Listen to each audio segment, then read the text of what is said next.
Welcome all of you to online lecture of B.Sc. first year. Student friends, in last lecture we have learned about the precipitation process. In this precipitation process we have already learned about the nucleation and how the precipitate is formed, what is digestion, what is the nucleation, what is homogeneous nucleation, what is heterogeneous nucleation. Now in today's lecture we are going to discuss about the topics related to precipitation, that is crystal growth, then properties, particle size, as well as the related topics. So let's start with this topic. First topic is the crystal growth, how the crystal is grown. So let's see what is the crystal growth. Once the nucleation process starts, it proceeds ultimately to form the precipitate. During this process, the particles grows from nucleation size to the size of crystalline particle precipitate. This may occur by addition of ions on the nucleus already present or by formation of new additional nuclei. So how this crystal growth is taken place is that when the nucleation process starts, when the nucleus, that is what the ions come closer to form a ion pair, then that the crystal growth then it forms the more ions deposited on the ions and will get the nucleation process, that is nucleus, then it proceeds ultimately to form the precipitate. Then during this process the particles grows from nucleation size to the size of crystalline particle precipitate. So what the size of the precipitate increases, this may occur by addition of the ions on the nucleus already present, so or by the formation of new additional nuclei. The overall crystal growth right from the ion in solution to precipitate can be represented or given by a particle type, that is nothing but ion, and size is of 10 raised to minus 8. Then nuclei or the nucleation cluster, which has the size is about 10 raised to minus 8 to 10 raised to minus 7. Then next one is the colloidal particle, which has the size further larger size, that is 10 raised to minus 7 to 10 raised to minus 4. And final we will get the crystalline precipitate, which size is greater than 10 raised to minus 4 centimeter. This shows that nucleation cluster passes through the colloidal particle to form a crystalline precipitate. So after nucleation, next stage is the colloidal particle, and the final stage is the crystalline precipitate, formation of the crystalline precipitate. The process of crystal growth during the formation of precipitate can be represented as, there is ions A plus or B minus having the size 10 to the power minus 8 centimeter. Then nucleation is done and nucleation cluster form, and which has the size that is nothing but 10 raised to minus 8 to 10 raised to minus 7 centimeter. After that colloidal particle formation takes place, which has the size is about the 10 to the power minus 7 to 10 to the power minus 4 centimeter. Then further last step is the crystalline precipitate, which has the size is about greater than 10 to the minus 4 centimeter. So the colloidal state of the precipitate is most important because it decides the particle size of the precipitate. So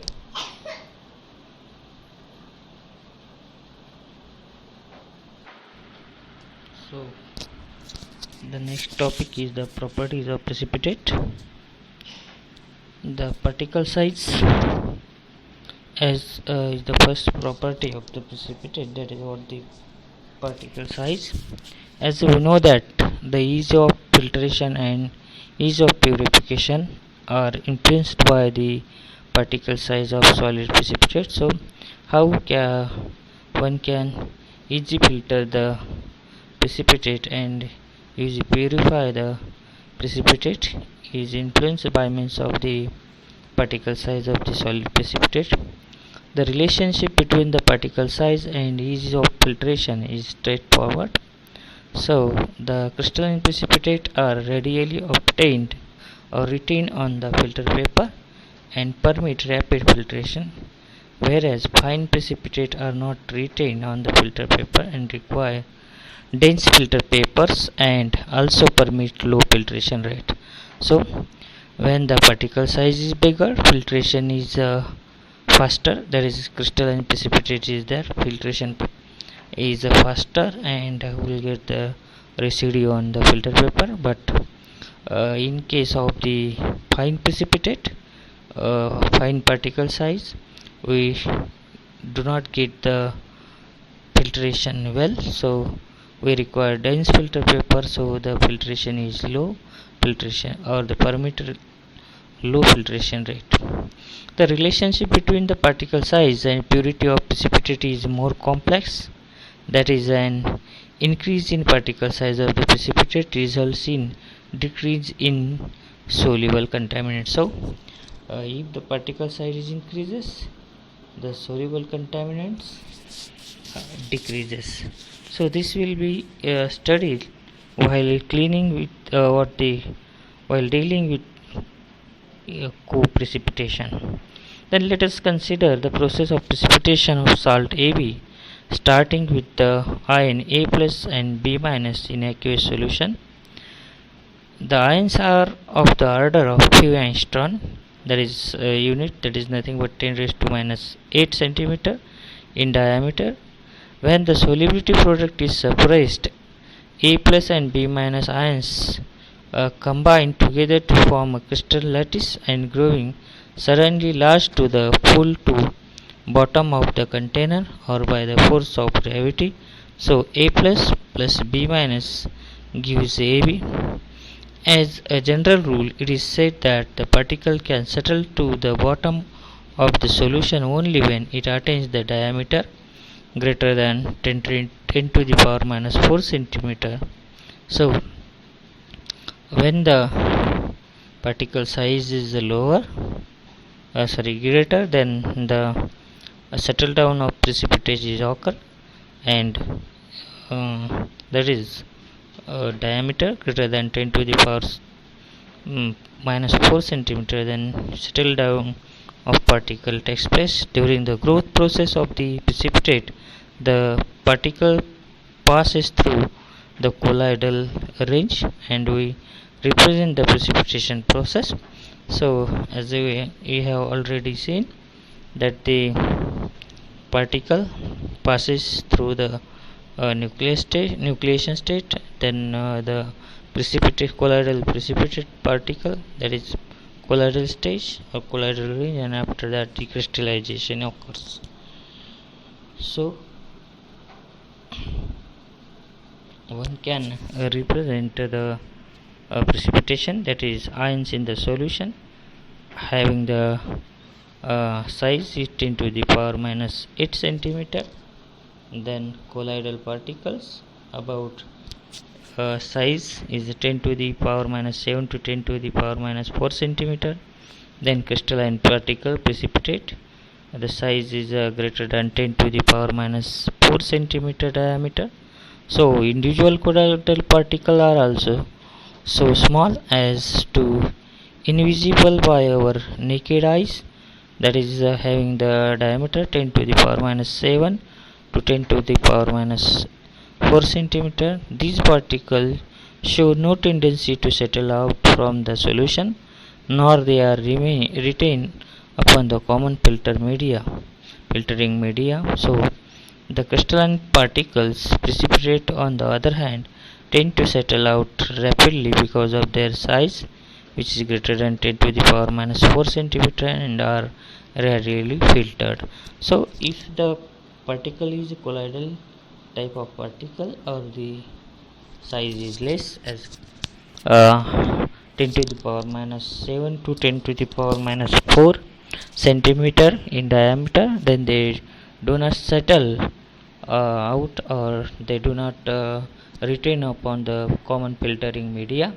But if the particle size is bigger, larger, that is greater than 10 to the power minus 4 centimeter diameter, then the particles retain on the filtering media, as well as the rapid filtering process is done. So the fundamental information regarding the mechanism of process remains incompletely understood, but it certain that the particle size of solid precipitate that form is that influenced by the experimental variable. So particle size is matter for the filtration as well as the precipitation. So solubility, what are the variables are that solubility of the precipitate in the medium in which it form, reactant concentration, the rate which the reagent is mixed, and temperature. So solubility of the precipitate in the medium in which it is formed, second one the reactant concentration, third one the rate at which the reagent is mixed, and fourth one is the temperature. Fifth one is the rate of precipitate, that is precipitate formation. So the rate or the speed at which the precipitation takes place is then main factor affecting the particle size of the precipitate. So this effect of rate of the precipitation on the particle size has been studied by von Weyman. He found that faster the rate of precipitation, smaller will be the particle size, and on the other hand, slower the rate of precipitation, larger will be the particle size. So he also found that the rate is depend upon the relative supersaturation. So if the rate of precipitation is higher, then the particle size is smaller, and if the rate of precipitation is lower, then particle size is bigger or larger. So the own way the given relationship between relative supersaturation and the precipitation. So the precipitation, that is the rate of, it depend upon the relative supersaturation. So the relative supersaturation is equal to Q minus S upon S, where Q is the concentration of the solute at any instant, molar concentration of mixed reagent, and S is equilibrium solubility of the solute. So during the formation of sparingly soluble precipitate, each addition of the precipitating agent causes the solution to make momentarily supersaturated. So Q is greater than S, that is the Q is what? The concentration of solute in any instant, and S is nothing but solubility. Under most circumstances, this unstable condition of the supersaturation relieved by the precipitate formation, usually after a brief period. So the experimental evidence suggests that the particle size of the resulting precipitate varies inversely with the average degree of the relative supersaturation. So that exists affect each addition of the precipitating agent or particle size of the precipitate is inversely proportional to the relative supersaturation. So particle size of the precipitate is equal to 1 by Q minus S divided by S. Thus the Q minus S upon S is the relative supersaturation is large. The precipitate tend to be colloidal, and on the other hand, while Q minus S upon S as the small, then the precipitate tend to crystalline solid. Hence, in order to get a precipitate having crystalline particles, the value of the supersaturation must be kept as small as possible. So the small then the precipitate tend to be crystalline solid, hence in order to get the precipitate crystalline particle, the value of the supersaturation must be kept small possible. So the experimental control of the particle size of the precipitate can be controlled experimentally. We can minimize upper supersaturation and get a crystalline precipitate by the following experimental condition. Carrying out the precipitation at the elevated temperature, so the solubility increases. Carrying out the precipitation in the dilute solution, so minimizes Q, and the colloidal state of the precipitant is most important and hence decide the particle size of the precipitate. And then the colloidal state. The precipitate size of the colloidal state ranges from the 10 to the power minus 7 to 10 to the power minus 4 centimeter. That means the individual colloidal particles are so small that they are not retained on the ordinary filter paper.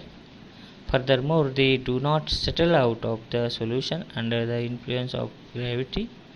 The colloidal particles try to collide the solvent molecules, and because of the collision of the colloidal particle with solvent molecule, the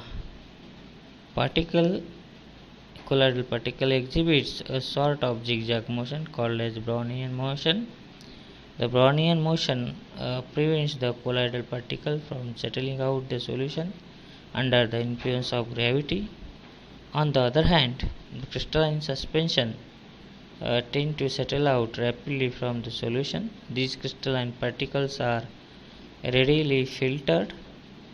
Fortunately, however, the individual particle is most colloidal can be caused to coagulate or agglomerate to give the filterable crystalline suspension that rapidly settles out from a solution. To give the filterable crystalline suspension that readily settles out from the solution. So coagulation of the colloids, and three experimental measures that take the individual colloidal particle to coagulate one another are heating the solution during the precipitation, stirring the solution during the addition of the precipitating agent by the addition of the electrolyte to the solution. So the colloidal particle, when coagulate and settle out from the solution, sometimes carry large amount of the solute molecules into their body and settle out from the solution.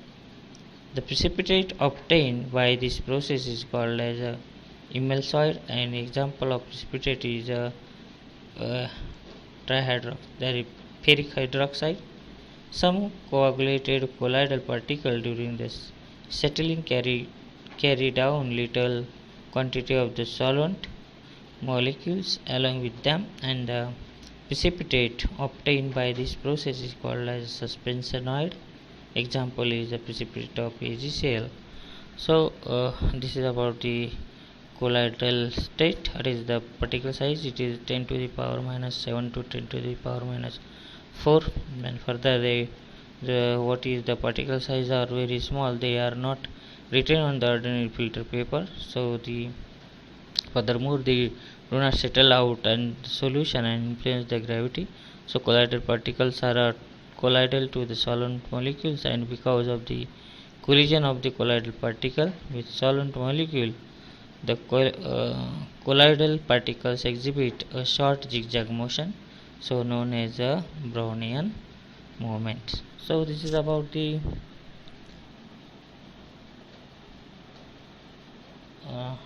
topic, that is nothing but the crystal growth and the